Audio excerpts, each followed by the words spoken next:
Hi all, welcome back to my channel. ಇವತ್ತು ನಾವು ಟೇಸ್ಟಿಯಾಗಿ ಪಾಲಕ್ ರೈಸ್ ಯಾವ ಥರ ಮಾಡೋದು ನೋಡೋಣ ಬನ್ನಿ. ಸೊ ಮೊದಲಿಗೆ ಹಸಿಮೆಣಸಿನ್ಕಾಯಿ, ಈರುಳ್ಳಿ, ಕೊತ್ತಂಬರಿ, ಕರಿಬೇವು, ಜೀರಿಗೆ, ಶುಂಠಿ ಬೆಳ್ಳುಳ್ಳಿ ಪೇಸ್ಟ್, ಹಾಗೆ ಸ್ಪೈಸಸ್ಸು, ನೆಕ್ಸ್ಟು ಪಾಲಕ್ ಸೊಪ್ಪು ತೊಗೊಂಡಿದ್ದೀನಿ. ಸೊ ಮೊದಲಿಗೆ ನಾವಿಲ್ಲಿ ಪಾಲಕ್ ಸೊಪ್ಪು ಎರಡು ಕಪ್ಪಷ್ಟು ಪಾಲಕ್ ಸೊಪ್ಪು ತೊಗೊಂಡು ಒಂದು 10 ನಿಮಿಷ ಕುದಿಸ್ಕೊತಿದ್ದೀನಿ. ಸೊ ಅದು ಕುದ್ದಾದಮೇಲೆ ಸ್ವಲ್ಪ ಪೇಸ್ಟ್ ರೆಡಿ ಮಾಡ್ಕೊಳ್ಬೇಕು. ಆರಿದ ನಂತರ ಪೇಸ್ಟ್ ರೆಡಿ ಮಾಡ್ಕೊಳ್ಬೇಕು. ನೆಕ್ಸ್ಟ್ ನಾನಿಲ್ಲಿ ಸ್ಟವ್ ಹಚ್ಬಿಟ್ಟು ಒಂದು ಪ್ಯಾನ್ಗೆ ಸ್ಪೈಸಸ್ ಎಲ್ಲ ಹಾಕ್ತಿದ್ದೀನಿ. ಹಾಗೆ ಕರಿಬೇವು, ಈರುಳ್ಳಿ, ನೆಕ್ಸ್ಟು ಹಸಿಮೆಣಸಿನ್ಕಾಯಿ ಹಾಕ್ಕೊಂಡು ಚೆನ್ನಾಗಿ ಫ್ರೈ ಮಾಡ್ಕೊತಾ ಇದ್ದೀನಿ. ಸ್ವಲ್ಪ ಇದು ಚೆನ್ನಾಗಿ ಫ್ರೈ ಆದಮೇಲೆ ಪೇಸ್ಟ್ ಹಾಕೋಣ. ನಾನು ಪಾಲಕ್ ಚೆನ್ನಾಗಿ ಕುದಿಸ್ಕೊಂಡು ಪೇಸ್ಟ್ ಮಾಡ್ಕೊಂಡಿದ್ದೆಲ್ಲ, ಸೊ ಪೇಸ್ಟ್ನ ಹಾಕಬೇಕು. ಚೆನ್ನಾಗಿ ಪೇಸ್ಟ್ ಎಲ್ಲ ಸ್ವಲ್ಪ ಸ್ಮೆಲ್ ಹೋಗೋ ಥರ ಚೆನ್ನಾಗಿ ಬೇಯಿಸ್ಕೊಂಡು ನೆಕ್ಸ್ಟು ಶುಂಠಿ ಬೆಳ್ಳುಳ್ಳಿ ಪೇಸ್ಟ್ ಹಾಕ್ಬಿಟ್ಟು ಚೆನ್ನಾಗಿ ಫ್ರೈ ಮಾಡ್ಕೊಬೇಕು.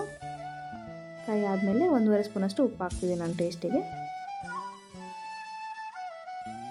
ನೆಕ್ಸ್ಟ್ ಇದು ಚೆನ್ನಾಗಿ ಫ್ರೈ ಆದಮೇಲೆ ಲಾಸ್ಟಲ್ಲಿ ಒಂದು ಸ್ವಲ್ಪ ಅರಿಶಿನ ಹಾಕ್ಬಿಟ್ಟು ಅದನ್ನು ಅರಿಶಿನ ಸ್ವಲ್ಪ ಸ್ಮೆಲ್ ಹೋಗೋ ಥರ ಚೆನ್ನಾಗಿ ಫ್ರೈ ಮಾಡ್ಕೊಂಡು ಸೈಡಿಗೆ ಎತ್ತಿಟ್ಕೊಳ್ಳಿ.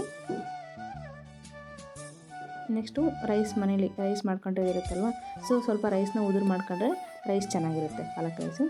ಸೊ ಅದನ್ನು ನಾನು ಚೆನ್ನಾಗಿ ಮಿಕ್ಸ್ ಮಾಡಿ ಕಲಿಸಿದ್ದೀನಿ. ಸೊ ಪಾಲಕ್ ರೈಸು ಈ ಥರ ರೆಡಿ ಆಗಿದೆ. ಸೊ ನಾವು ಮೇಲೆ ಒಂದು ಸ್ವಲ್ಪ ಕೊತ್ತಂಬರಿ ಹಾಕ್ಬಿಟ್ಟು ಡೆಕೋರೇಟ್ ಥರ ಮಾಡ್ಕೊಂಡ್ರೆ ಪಾಲಕ್ ರೈಸ್ ರೆಡಿ ಆಯಿತು. ಸೊ ನಿಮ್ಗೆ ಇಷ್ಟ ಆಗಿದ್ರೆ ನಮ್ಮ ಚಾನಲ್ ಸಬ್ಸ್ಕ್ರೈಬ್ ಮಾಡಿ, ಹಾಗೆ ಪ್ಲೀಸ್ ಒಂದು ಲೈಕ್ ಮಾಡಿ.